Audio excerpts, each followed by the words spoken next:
अस्सलाम वालेकुम and welcome back to my YouTube channel. नाज़रीन, आज की इस वीडियो में हम बात करने जा रहे हैं मुख्तलिफ ममालिक में शादी ब्याह से मुतल्लिक अजीबो गरीब रस्मों के बारे में। सवाल ये है कि इन रसूमात का आगाज़ कैसे हुआ। शादी से मुतल्लिक अक्सर रिवायात की इब्तिदा सदियों पुरानी है, इनमें से चंद एक की अपनी एक ख़ास मानवियत भी है। तो फर्स्ट ऑफ़ ऑल हम शामिल कर लेते हैं जनूबी कोरिया के बारे में। दुल्हा के दोनों पाँव पर ज़रब लगाना। यहाँ शादी की तकरीब के अख्ताम से कबल दुल्हा के दोनों पाँव पर ज़रब लगाई जाती है। दुल्हा के साथी या घर वाले दुल्हा के जूते उतार देते हैं। इसके बाद उसके दोनों पाँव पर छड़ी से या बाद मरतबा खुश्क मछली से ज़रब लगाई जाती है। इसका मकसद जिस्मानी ताकत और शख्सियत के हवाले से इम्तिहान लेना होता है। कीनिया में दुल्हन के सर पर थूकना। इस मुल्क में मासाई लोगों की शादी की तकरीब के दौरान में दुल्हन का बाप अपनी बेटी के सर और सीने पर थूकता है। इसके बाद वो अपनी ज़िंदगी के नए हमसफ़र के साथ रवाना हो जाती है। इस गैर शाइस्ता हरकत का मतलब बेटी से नफ़रत नहीं होता, बल्कि उनके बकौल वो ऐसा उसको नज़र बद से बचाने के लिए करते हैं। जर्मनी में प्लेटों का तोड़ा जाना। जर्मनी में बाज़ जगह शादी की तकरीबात के मौके पर नए जोड़े के मेहमानान दुल्हन के घर पर जमा होते हैं और कीमती बर्तनों के सेट की अशिया तोड़ते हैं। लोगों का ख्याल है कि ये अमल दूल्हा दुल्हन के लिए खुश नसीबी लेकर आता है। बाद अज़ां दूल्हा और दुल्हन से मुतालबा किया जाता है कि वो टूटे हुए बर्तनों का ढेर साफ़ करें।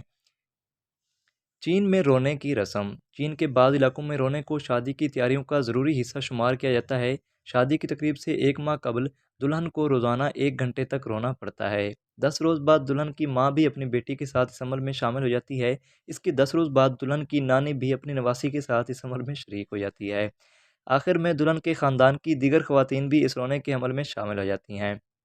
ये रस्म ज़ू टैंक के नाम से मारूफ है। रोमानिया में एक बहुत ही मकबूल रस्म दुल्हन का अगवा है, जिसे करीबी दोस्त अहबाब मज़ाकन अगवा कर लेते हैं, जिसे दुल्हा को बज़ाते खुद बाजियाब कराना होता है, जो वो भारी तावान अदा करके रिहा कराता है। फ़िलिपाइन में दावत देने जाना। फ़िलिपाइन में शादी से कबल दूल्हा और दुल्हन इकट्ठे घर घर जाकर मेहमानों को अपनी शादी की दावत देना होती है।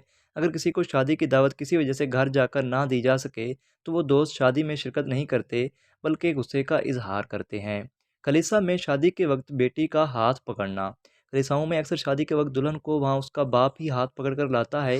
उसकी वजाहत यूँ है कि सदियों से लड़की को ख़ानदान की मलकियत तस्वर किया जाता है, और चूँकि शादी के वक्त ये मलकियत लड़की के ख़ानदान से लड़के के ख़ानदान को मुंतकिल हो रही होती है, तो इस वजह से उसका बाप अपनी बेटी का हाथ पकड़ के लाता है। सूडान में शादी अधूरी रहती है। सूडान के नैरो कबीले में शादी इस वक्त तक नामुकम्मल तस्वर होती है जब तक दुल्हन के यहाँ 2 बच्चे पैदा ना हो जाएं।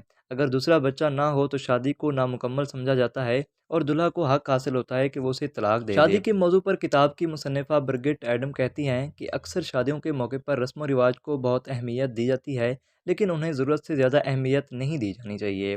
ब्रिगिट एडम के बकौल शादी बहरहाल शादी होती है, और कोई ऐसी दोपहर या शाम नहीं जहाँ सारे लोग मिलकर दर्जनों खेल खेलते रहें। नाज़रीन, ये थी हमारी आज की वीडियो। अगर आपको हमारी वीडियो पसंद आई हो तो वीडियो को लाइक और हमारे चैनल को सब्सक्राइब करना मत भूलिएगा। अपना और अपने चाहने वालों का ख्याल रखिए। Thanks for watching. अल्लाह हाफिज़।